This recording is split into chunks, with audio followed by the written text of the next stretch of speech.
Tonight, we're tackling the hottest story right now, the future of our planet. So first up, anarchists or saviours? Whatever you think of Extinction Rebellion, you will have heard of them. But did you know it all started in a small town right here in the West Country? It's been a summer of disruption.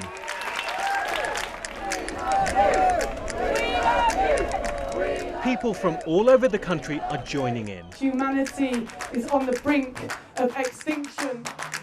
United in a common goal. Our vision is of a world where love and kindness are the fabric of life. Their methods are extreme, but not everyone's on board. It's absolutely ridiculous. I just want to go home. You're saying it's a naked attempt to grab publicity. You're being totally honest about that. You're doing it purely... That's part of the process. There's no two ways about it. Our system is toxic to life on this planet, so it needs to change. We need to transform it. And it all started in the quiet Cotswold town of Stroud. But how?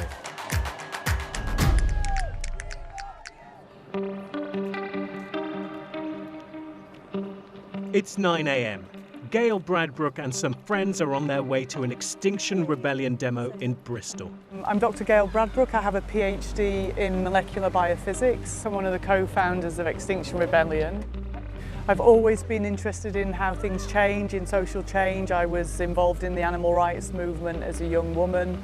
I've been involved in thinking about, gender and issues around racism and so on. So I've done lots of things.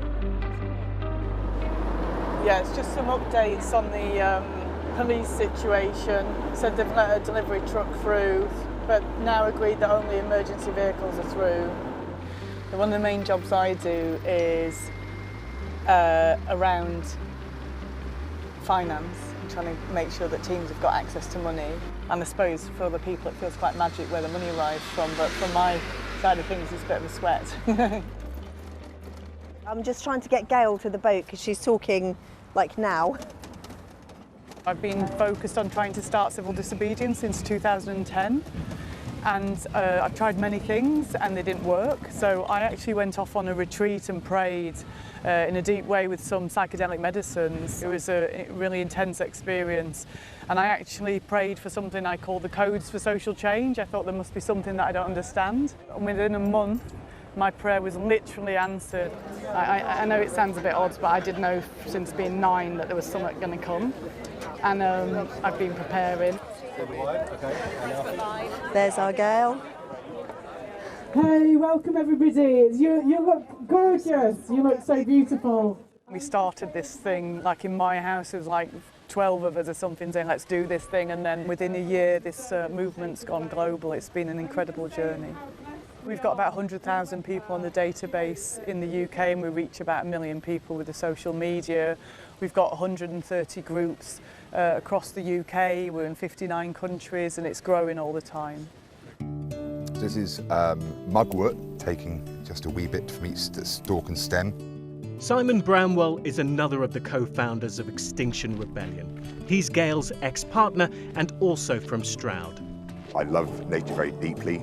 I get out in nature as much as I possibly can, and I also feel a huge sense of responsibility to pass on a better planet to our children, to my niece and nephew. This is Shapwick Heath Nature Reserve on the Somerset Levels, a place he says is in jeopardy. And this is also one thing worth noting, and you might not be able to pick it up on the camera, but the sheer lack of insect life.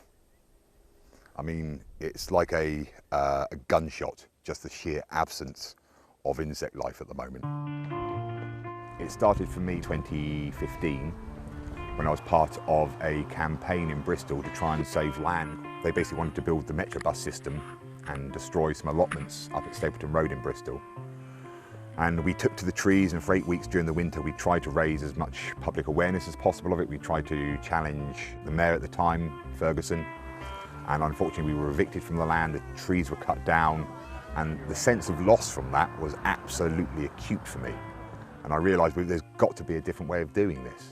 So that then saw me meeting up with Gayle Bradbrook to use the research on how to build mass movements and campaigns, and how to dovetail that into a campaign of mass non-violent civil disobedience. Stroud is at the centre of this global movement. It's where it started. The local group still meets regularly to discuss strategy. First of all, just to say this is our weekly meeting. I know that there are quite a few new people here. Just feel yourself sitting in your chair. Feel your feet on the floor. Take a big, deep breath. And remember that your planet is holding you up. So I'm going to read the vision statement. Our vision is of a world where love and kindness are the fabric of life. Depending on the group, we'll have prayers. We've got a lot of Christians and Quakers involved in Extinction Rebellion. Sometimes they'll bring a prayer or a small ceremony. Sometimes we'll just have a bit of what we'd call an intentioning, just a way of like focusing ourselves, or a grounding, and just an acknowledgement of being together in the room. Your rebellion is the greatest gift you have to give. The courage of your heart and the knowing of your truth. People are starting to feel the grief and the fear of what's happening. And the meetings are a great way to actually admit this to one another. We're going to have a couple of minutes just to talk about what that does feel. In that kind of vulnerability, as it were, admitting around our fear and our grief, there's also great strength, and there's great cohesion, and there's great community, which is something else that a lot of people are missing in this day and age. I think it's the first big, feels like the first big realisation to me, like Where it hit, yeah. like a really big one.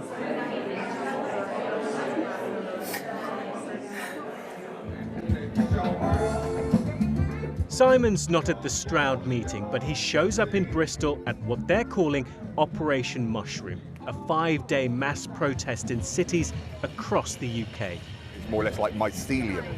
So for people to get inspired, for people to take on board what we're doing and why, and for that to spread in any way possible, whether it's blockading a road or more shutting down of the system that's basically destroying the planet at the moment.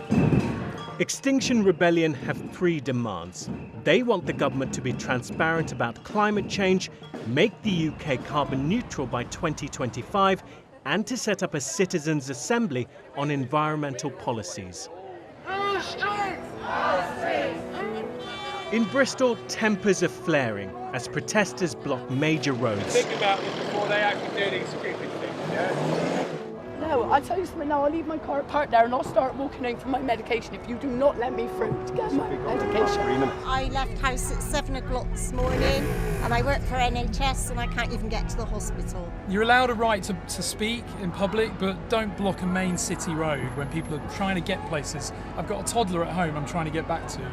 Police move in after the motorway's blocked, claiming the protesters have crossed the line of what's acceptable. One driver says his father died in hospital before he could get there because of the jams.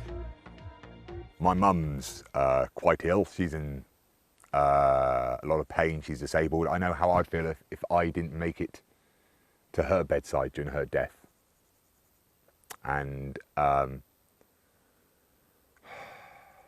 can't communicate with any degree of like real depth, like how sorry I am that happened. I mean, I wasn't there that day.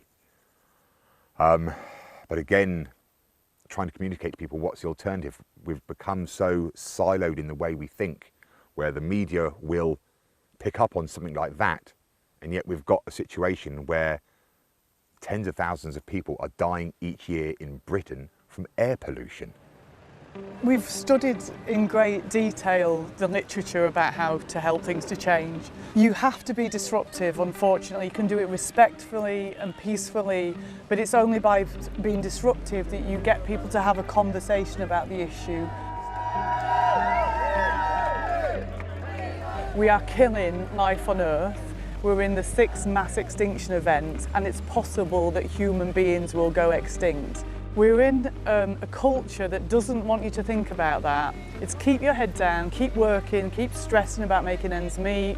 Wake up, folks. It's an end-of-the-world message that's definitely not shared by everyone, but they believe their tactics are making an impact. And we've seen such a huge change in the way that the public, and especially in the media, has been talking about climate change. It has literally gone global.